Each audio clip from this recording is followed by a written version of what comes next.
everyone. I'm your teacher, Adrian Zerudo. So for this video, I will discuss understanding marginalizations in education. So for this presentation explores the concept of marginalizations within the education landscape. We will identify various marginalization groups, understand the challenges they face, and discover strategies to foster a more inclusive school environment. So it is crucial for educators and the entire school community. So to recognize these issues to provide appreciate support and ensure equitable access to quality education for all learners. So marginalization and education. So a deeper look. One, a cultural disconnect. In this curriculum often fails to consider the context, way of life, culture, and belief system of indigenous group. So number two is the social inclusion. Children from marginalized group face ridicule and are treated as second-class citizens by peers. So number three is the academic struggles. Lack of relevant learners, materials, and parental support leads to uh, low grades and high dropout rates. So, in this slide, marginalizations in education stems from deeply embedded cultural values and norms that determine acceptability within a social framework. So, it is a form of acute and persistent disadvantage rooted in underlying social and what we call this um, inequalities. So, often resulting from policies that sustain prejudice.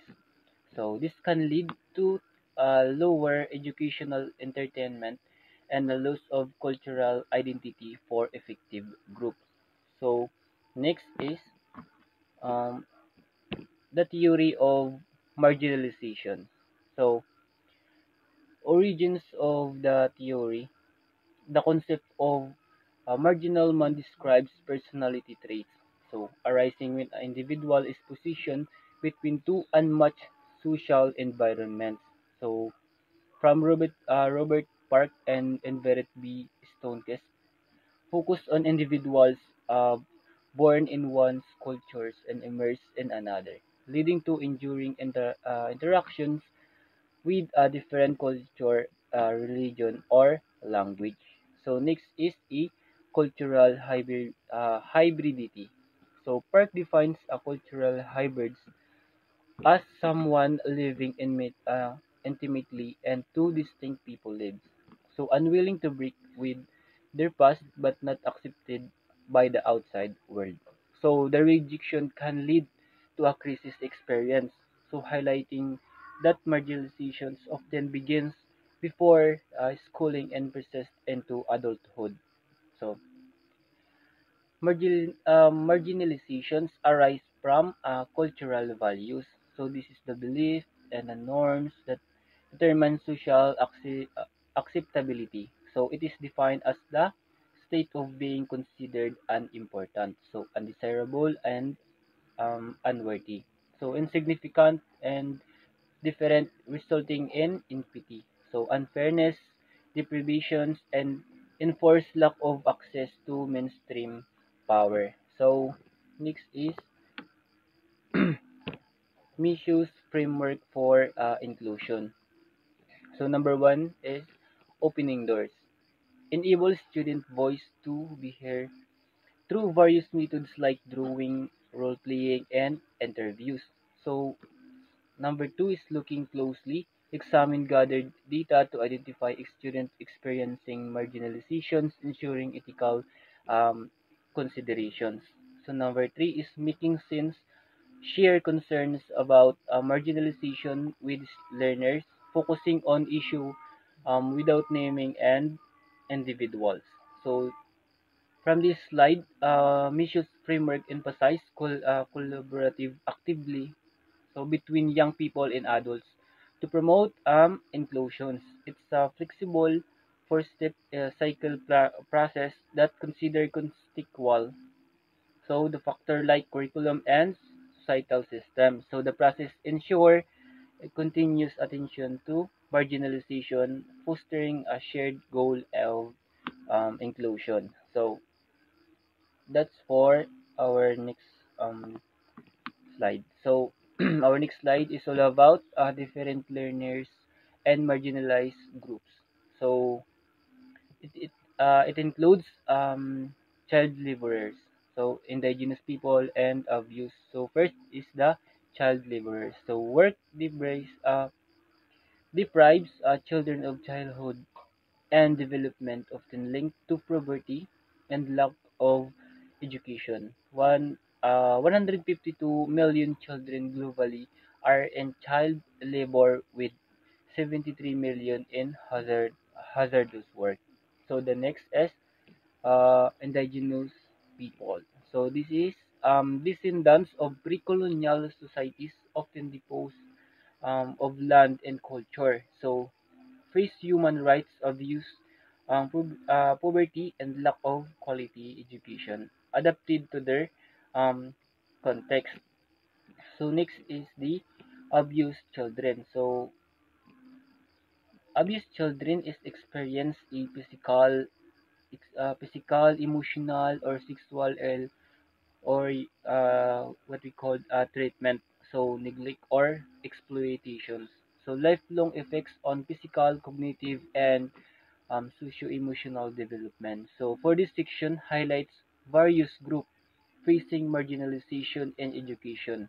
So each group experiencing unique challenges, from economic exploitations and cultural disconnect to severe trauma and displacement. So understanding this diverse plights is crucial for developing targeted and effective inclusive strategies. So our next slide is all about the refugees and displaced children. So the first is forced displacement. So it's a persecution or a war or violence across international borders, while IDPs are displaced within their own country. So the next is vulnerability. So 51% of 21.3 million refugees are under 18. So it's under age. They are often separated from families, lonely, and feel unfairly treated. So next is educational barriers. So educational barriers is often secondary to food and shelter.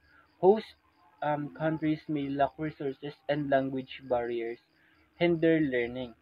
So next is psychosocial trauma. So children exposed to war and violence um, often suffer from unrest, psychosocial problems, impacting their ability to learn.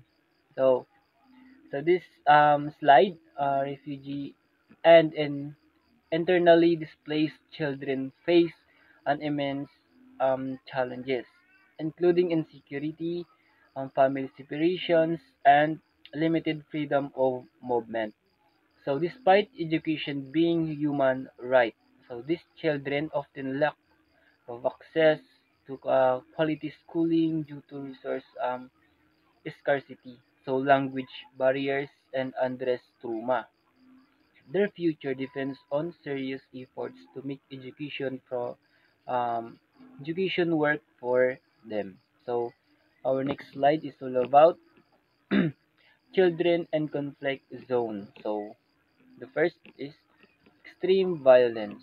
So extreme violence, this is the children are used as human shields. So killed, maimed, or recruited to fight, rape, forced marriage, and abduction are common tactics. So number two is the human rights violation. So sixth grade violations include killing, maiming, abductions, sexual violence, attacks on school, hospitals, and denial of humanitarian access. So number three is profound trauma children. So children experience physical and psychosocial toxic stress and long-lasting mental health effects from the AIM conflict. So from this slide, the children in conflict zone endure extreme violence and systematic human rights. So despite international law, in their numbers are increasing. So with the deliberate targeting become a common. So this leads to severe physical and psychosocial trauma. So low educational attainment and widespread abuse. Governments and individuals must act to protect these vulnerable children and uphold their rights. So our next slide is all about promoting equity and inclusion. So number one is awareness. So recognizing and understand the diverse forms of marginalization in education. Number two is voice. Empower young people to express their experience and concern. Number three is collaboration. So foster partnership between students and adults is to address issues. So number four is to implement concrete strategies and policies for inclusive practice. So to ensure the inclusive and quality education for all, it, um, it is a global imperative. So by raising awareness, amplifying student voice, fostering collaborations, and taking decisive actions. So educators and policymakers can dismantle barriers and create equitable learning environment. So this commitment is vital um, for the what do we call this advancement of humankind in achieving sustainable development goals by 2030. So that's all, and thank you.